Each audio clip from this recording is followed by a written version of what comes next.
आज की इस वीडियो में हम पढ़ने वाले हैं कंपल्सन टेंसेस। कंपल्सन टेंसेस किसको कहते हैं? आपने हैज टू, हैव टू और हैड टू और विल हैव टू तो आपने अच्छे से सुना ही होगा। इन्हीं टेंसेस को हम कहते हैं कंपल्सन टेंसेस। क्यों?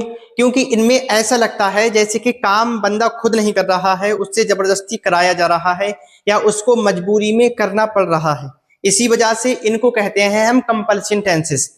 आज की इस वीडियो में हम हैज टू, हैव टू और विल हैव टू को कंप्लीटली इस तरह से समझेंगे कि वीडियो के लास्ट तक आपको कोई भी कंफ्यूजन नहीं रहेगी। तो सबसे पहले हम बात करते हैं प्रेजेंट टेंसेस की। तो देखो, प्रेजेंट टेंसेस में हमें किस तरह से टेंसेस बनाते हैं, वहां पर हमें दो चीजों का यूज करना पड़ता है, हैज टू और हैव टू। प्रेजेंट टेंसेस में किस तरह से रूल लगाते हैं, देखो वहां पर हमें लगाना पड़ता है सबसे पहले तो सब्जेक्ट लगाना पड़ता है, फिर उसके बाद में आपको लगाना पड़ता है हैज या फिर हैव और टू। उसके बाद में आपको लगानी पड़ती है टू के बाद में वर्ब की फर्स्ट फॉर्म। इस तरह से इसमें रूल लगाना पड़ता है। जैसे कि सेंटेंस देखें, शी हैज टू गो, उसे जाना पड़ता है। इसमें हमारी पहचान रहेगी, पड़ता है, खाना पड़ता है, सोना पड़ता है, पड़ता है, ये इसमें पहचान है हमारी। इसी तरह से अगर हैव का यूज करें हम, जैसे कि you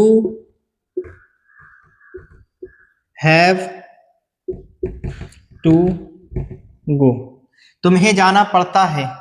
you have to eat, तुम्हें खाना पड़ता है। यू हैव टू स्लीप, तुम्हें सोना पड़ता है। इस तरह के आप बहुत सारे टेंसेस इन पर बना सकते हैं। आई होप इतना समझ में आ गया होगा आप लोगों के। अगर इतना समझ में आ गया हो तो वीडियो को जल्दी से लाइक कर दीजिए। अब हम नेक्स्ट बढ़ते हैं, यानी कि इन टेंसेस के नेगेटिव किस तरह से बनाते हैं। तो देखो, इनको नेगेटिव बनाने के लिए क्या करना आपको, सबसे पहले जो सब्जेक्ट है हमारा, सब्जेक्ट आपको ये शुरू में रखना है, सब्जेक्ट शुरू में रखना है।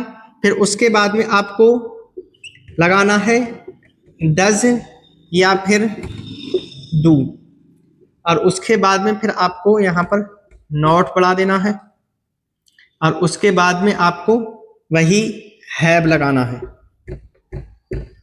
और टू लगा करके वर्ब की फर्स्ट फॉर्म लगा देनी है। जैसे कि सी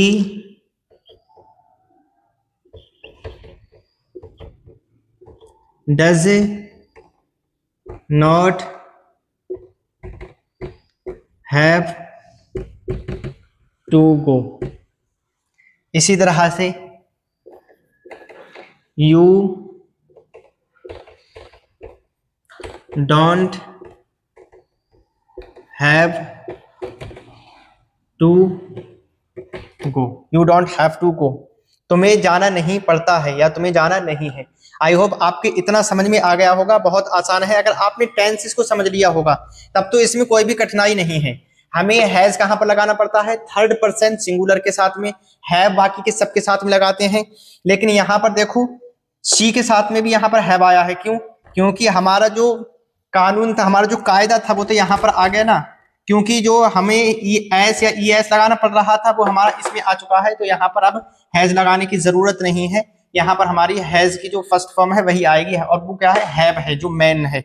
मैन वर्ब क्या है, हैव है, और बाकी के साथ में क्या है आप लगाते हैं, लेकिन यहाँ पर क्या है, हैव आएगी, क्योंकि वो जो रूल है हमारा ग्रामर वाला वो यहाँ पर आ गया आपका इसमें। अगर आपने टेंसेस पढ़ लिए हैं तब तो आपकी बहुत आसानी से समझ में आ गए होंगे। अब इन टेंसेस के हम इंट्रोगेटिव और डबल इंट्रोगेटिव कैसे बनाते हैं, तो आइए वो भी मैं आपको अभी समझा देता हूं। अब जरा इनके इंट्रोगेटिव देखो। इंट्रोगेटिव बनाने के लिए आपको सबसे पहले डू या डज, उसके बाद में सब्जेक्ट, उसके बाद में हैव, टू लगा करके वर्ब की फर्स्ट फॉर्म लगानी है। जैसे कि डू यू हैव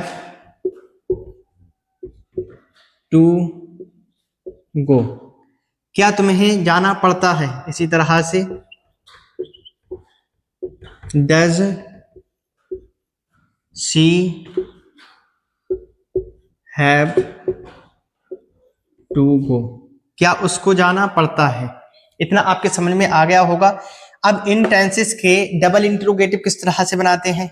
इनको डबल इंट्रोगेटिव बनाने के लिए जो हमारी हेल्पिंग वर्ब है डू या डज, डू या फिर डज जो हमारी हेल्पिंग वर्ब है इसको आपको शुरू में रखना है, फिर उसके बाद में आपको लगाना है सब्जेक्ट, फिर उसके बाद में आपको नॉट बढ़ा देना है और हैव लगा करके आपको लगाना है टू और वर्ब की फिर फर्स्ट फॉर्म लगानी है, जैसे कि do you not have to go, क्या तुम्हें जाना नहीं पड़ता है, does she not have to go. I hope बहुत आसान है, आपके समझ में आ गए होंगे। बाकी मिलते हैं नेक्स्ट वीडियो में, तब तक के लिए टेक केयर, गुड बाय।